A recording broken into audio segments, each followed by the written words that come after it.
Picture this. You step off a stone pathway onto the sweeping terrace. The sun is just starting to dip below the horizon, casting that incredible, heavy, golden hour glow over the stonework.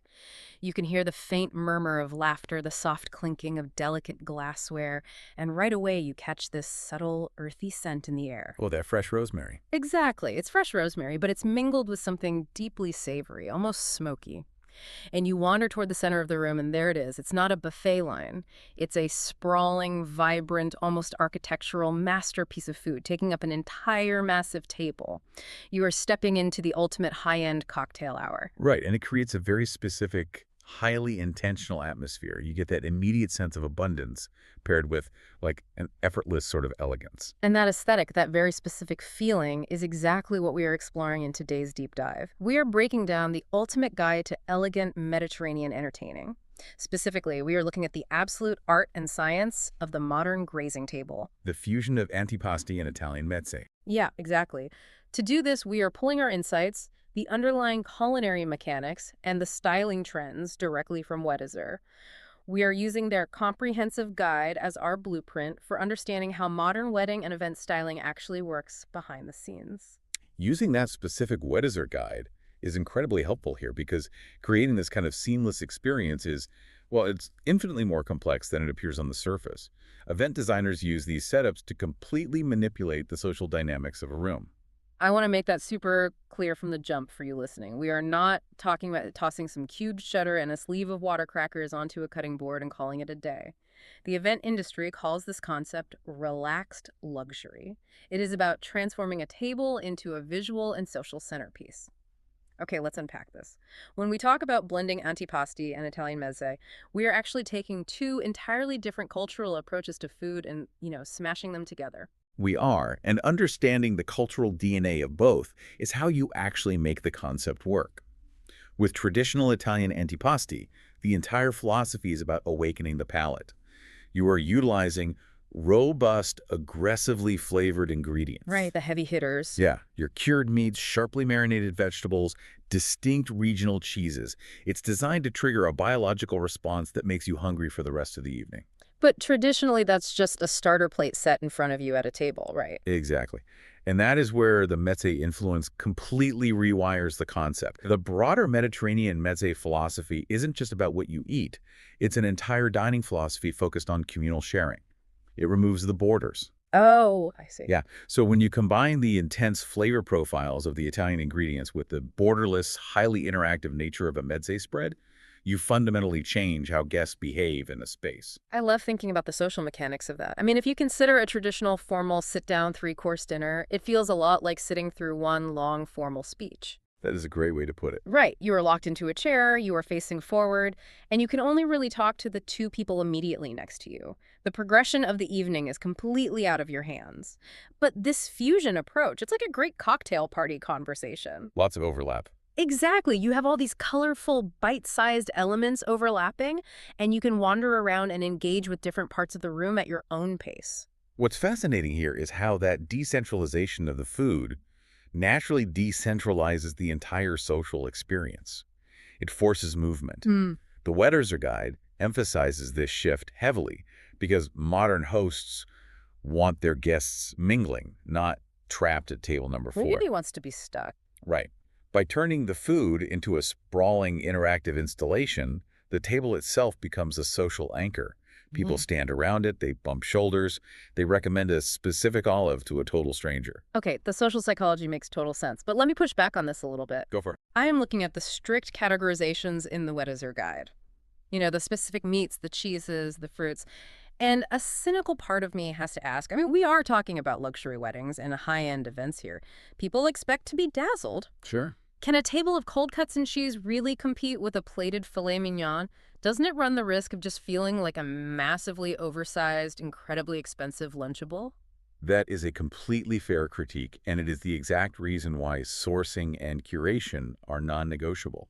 If you just buy random high-end items and pile them up, you absolutely end up with an overpriced snack table. Right. But a true luxury grazing experience relies on a highly calculated biochemical feedback loop. A biochemical feedback loop. You're going to have to break that down for me. Let's look at the specific authentic ingredients with Weddizer mandates.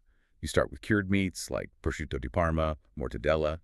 Then you have artisan cheeses, your creamy burrata, aged Parmigiano Reggiano. These items are incredibly rich. Oh, yeah. Very dense. They literally coat the palate with heavy milk fats and savory oils. If you were to only eat those, your palate would be completely exhausted after 3 bites. You would feel heavy and sluggish. Which is the exact opposite of that relaxed luxury feeling we want. Precisely. To prevent that palate fatigue, you introduce the marinated vegetables.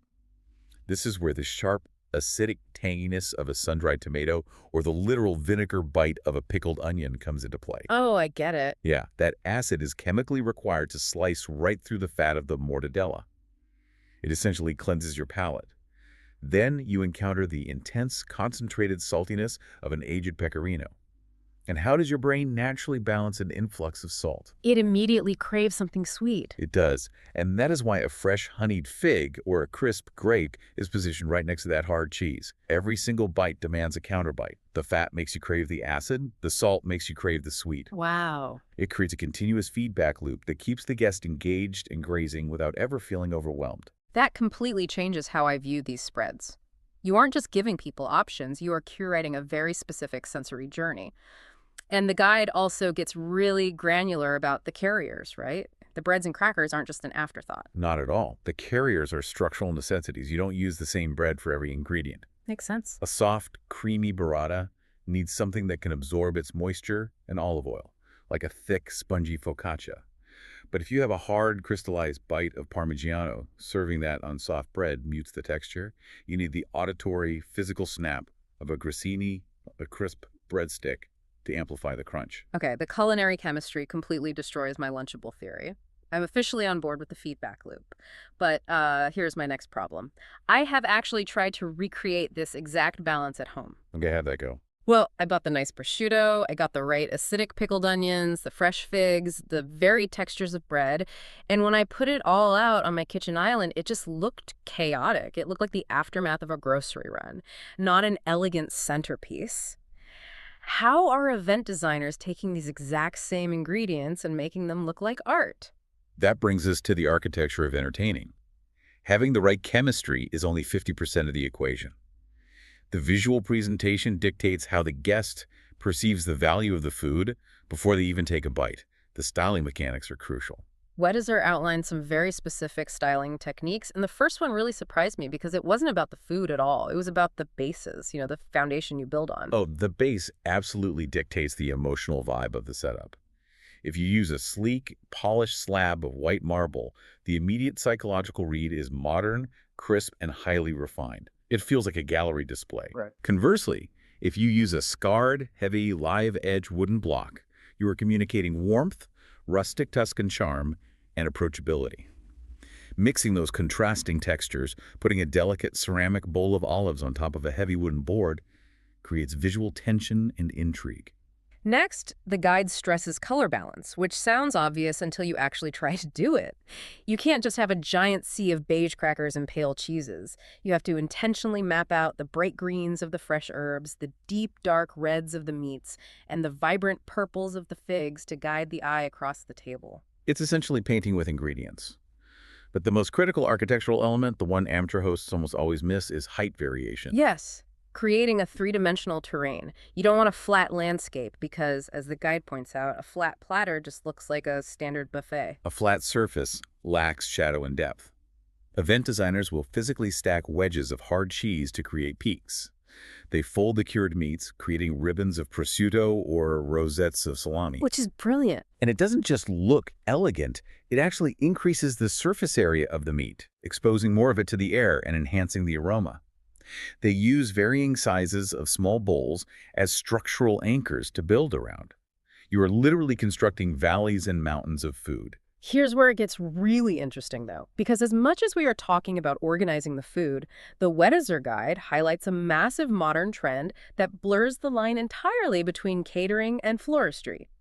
They are talking about grazing tables woven with live, sweeping floral arrangements. It is a phenomenal trend. We are seeing event designers completely discard the traditional, sterile metal chafing dishes. Instead, they are integrating meandering vines of eucalyptus, fresh blooms, and trailing greenery directly into the food display. I imagine that does incredible things for the psychology of the room. When you see a table overflowing with fresh greenery tucked right alongside the artisan breads and cheeses, it doesn't feel like a catered event anymore. It feels like a cornucopia. It feels grounded and wild in the best way possible. It communicates absolute abundance. And it also ties into a much larger cultural shift towards sustainable, organic sourcing.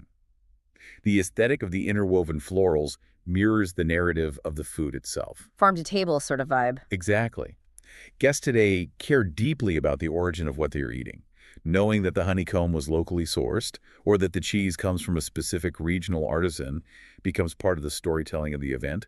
The organic, untamed floral styling visually reinforces that farm-to-table narrative. And as we mentioned right at the start, when you tuck fresh sprigs of rosemary and thyme into the empty spaces between the cheeses, you are completely changing the ambient aroma of the entire room.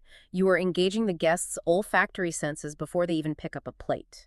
Which is just brilliant design. But an authentic cocktail hour isn't just about what you eat. To complete this Mediterranean atmosphere, we have to talk about the liquids. You truly cannot execute an Italian mezze experience without the beverage pairings acting as an extension of the food. The liquids have to perform the exact same mechanical functions as the ingredients on the board. The Weddizer guide gives some definitive pairings here.